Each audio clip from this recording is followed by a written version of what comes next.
So this time it's a drawer repair. The client wants me to fix this drawer.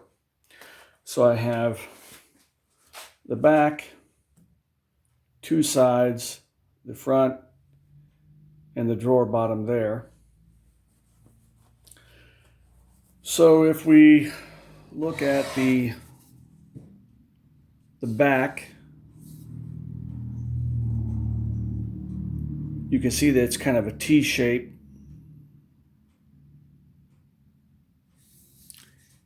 And it's supposed to go into slots, as you can see here on the sides. This side appears to be intact. And you can see profile there. There's a bit of an angle right here. That's to lock it into the front, like so. You insert the drawer bottom or the drawer side at an angle like this, and then rotate it into place. And this angle here allows clearance for that. It allows you to rotate that into place like so. So, believe it or not, this cutout here it appears to be original, and that may be how one is able to remove the drawer from the case. But nonetheless, this particular piece of material looks like it's in pretty decent shape, so I don't have to mess with that too much. The drawer front looks like it's in decent shape. You see where the client's painted it.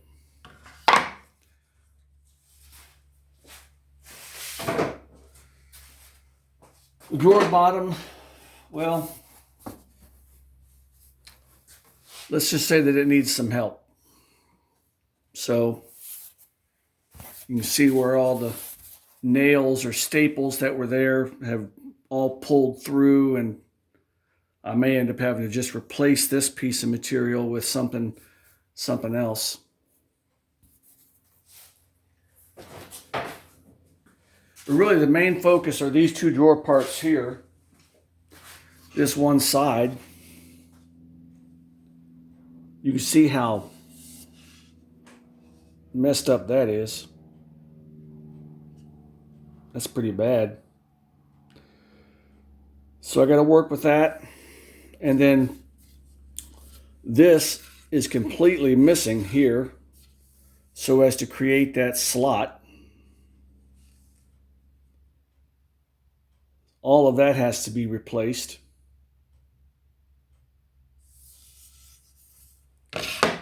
And then, as you can see here on the drawer back, you've got that T-shaped tenon that slides down into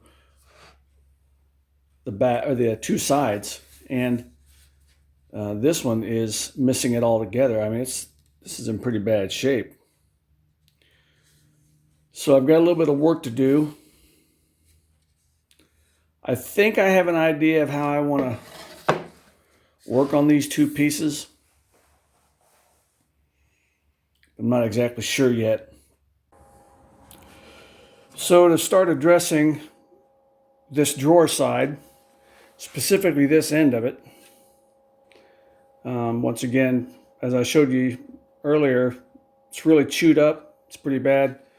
So what's going to happen here is this portion here, all of this is going to get cut off. Okay, right down to this surface here is going to be flat. Then what's going to happen is I'll create a recess, a mortise in here, okay, that will accept a piece of hardwood that's going to have this profile in it here. So I've already started working on that a little bit. I've got this piece of hard maple. And so what you can see laid out there is what's going to end up replacing it. So all of this material here is going to get removed, and this portion here is what's going to remain and recess down into that mortise that I create. It's going to slide down in there, and it'll be glued in place. So now obviously it's going to be the other direction, but so that what you'll see is this piece here, when it's shaped, will slide down into that mortise, creating a hardwood connection there. And I think I'll have plenty of glue surface. So that's how I'm proceeding. So got that laid out. I took some time earlier to do a little SketchUp model here so I can get all my dimensions right. Figuring out this particular angle here, which will need to be, obviously it's that angle right there. You see it right there. So had to spend some time doing that. So on with this repair. So here you can see what I've done as far as removing the material and making this mortise. And so this mating material is going to slide right into here like so. Okay. And now I got that a little bit too deep, so I'm going to have to use some shims to build that up so I can get the gap that I need right here. But you can see how this is, how this is going to work out. Right, so, once you get the material in there and you get your proper gap, you get the proper gap in there, it's going to look, it'll look all right. So here I've got some paper shims.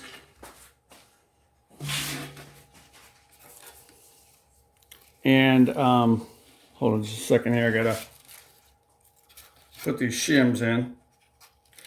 I actually cut that mortise a little bit too deep.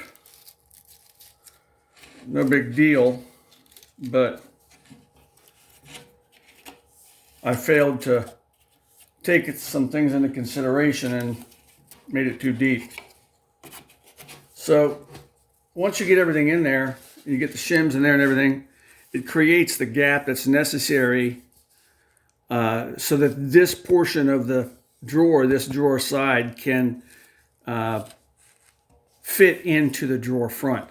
I still have to create, you can see my pencil mark there, I still have to create that angle so that it's able to rotate and use that as a relief so it can rotate into the drawer front. So that'll be the next thing that I do, but I'll do that once I get this all glued up.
All right, so after some shaping, I got that glued in there. You can see how that's glued in there.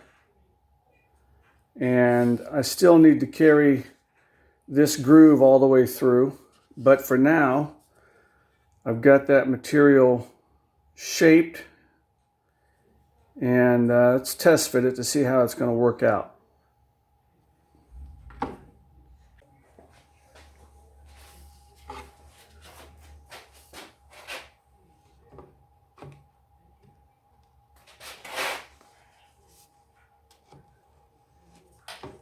Yep. Well, that'll work. Now, we've got to move on to this end. Start working with that. So that's the next thing to move on to. The first step in addressing this particular portion of the drawer side is that I had to clean up all of that stuff that was broken off of there. And so I did that to the best of my abilities. I'll probably have to fill this spot in here with some epoxy or some putty or something of that nature. But I'll do that after I get this portion glued on. And what I've done is I've taken another piece of hardwood, and if you can see this, you see this profile right here. Okay, this little step inside there. This creates a bit of a T-track. And what I've done is I've created a groove along this piece of material here that will compensate for that. Let me show you how it's going to look. So when I glue this on here in the correct position, you can see how that creates the T-track shape that's going to be needed. And I'll glue this with all of this material on here, and then I'll just remove the material after it's all glued on. So the next step is to glue this portion to this.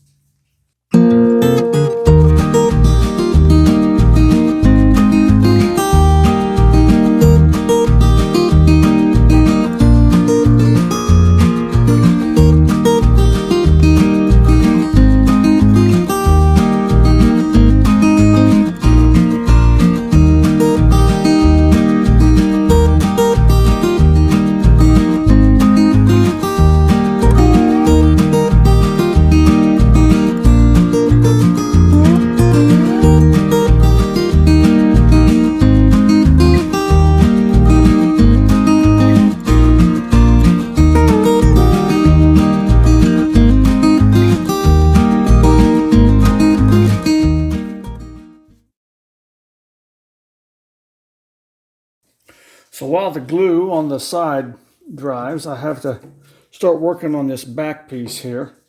And so you can see how this end of the back will slide down into the rear portion of the drawer side. And what I'm going to do is I'm going to recreate a couple of these tenons here. I've got one that I'm going to recreate on this end, and I definitely have to recreate it on this end. And so what I'll do is I'll create a mortise like I did on the drawer side. I'll glue some material in there and then shape it afterwards on both ends. So this end, I'm going to end up removing this all together because of all of these chips in here. That's just going to get worse over time. So I'm just going to make this I'm going to make this new out of hardwood and create a recess in here so that it'll slide down in there and get a good purchase when I go to glue it in. So let's get started on that. All right, so here's how the back of the drawer turned out.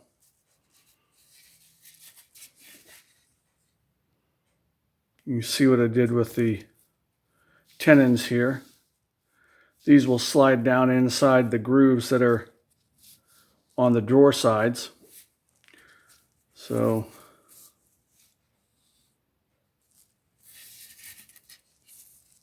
all right, and there we have it. One drawer repair. Is it perfect? No, it's not perfect. Not perfect by any stretch of the imagination. But you can see how those corners turned out. The tenon going down into that dado there.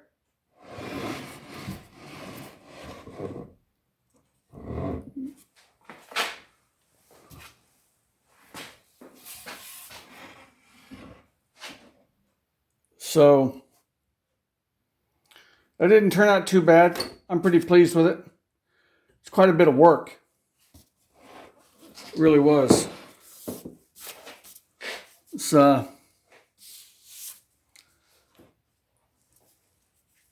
quite a bit of work. So you can see here the repair that was made earlier when I had to reconstruct that joint. So you got the back stapled on.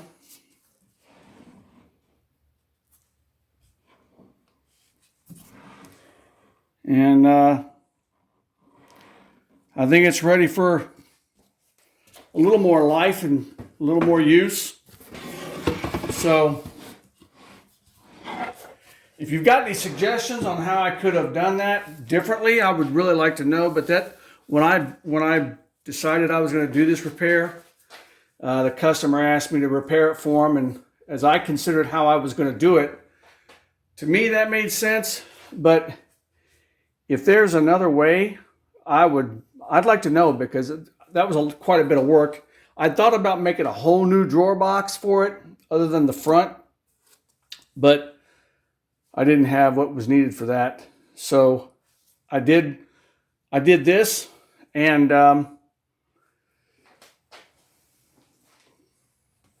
you can definitely tell it's been repaired. There ain't no doubt about that. But it's a far cry from where it was when I first got it. So, hey, thanks for coming along on this rebuild, and we'll see you on the next project. I think that there's a chair in my future, so we'll see you next time. Hey, don't click away just yet. If you like that video, hit the like and subscribe buttons. Don't forget to ring the bell. That way you get all the notifications on the latest content. Thanks for watching.